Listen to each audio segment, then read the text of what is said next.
কেমন আছো সবাই? আশা করি সবাই অনেক ভালো আছো। আজকের দিনটা একটু আলাদা। টানা কয়েকদিন ধরে বৃষ্টি হচ্ছে, তাই বাইক নিয়ে বের হয়নি। ভাবলাম আজ তোমাদের আমাদের গ্রামের কিছু সুন্দর মুহূর্ত দেখাই।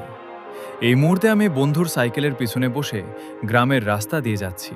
চারপাশে সবুজ, ঠান্ডা হাওয়া আর একদম শান্ত একটা পরিবেশ।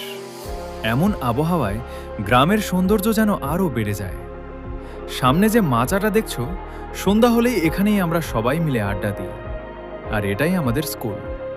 এখানে এলেই ছোটবেলার কত স্মৃতি মনে পড়ে যায়। সামনে যে নদীটা দেখছো, কয়েকদিনের বৃষ্টিতে এখন পুরো ভরে গেছে। এই দৃশ্যগুলো যতবার দেখি ততবারই মনে হয় গ্রামের সৌন্দর্যের আলাদা একটা শান্তি আছে। আজকের ব্লগ এতটুকুই। যদি ভিডিওটা ভালো লাগে তাহলে অবশ্যই পাশে থেকো। আবার দেখা হবে নতুন একটা ব্লগে। ততক্ষণ ভালো থেকো, সুস্থ থেকো। রাধে রাধে, বন্দে মাতরম।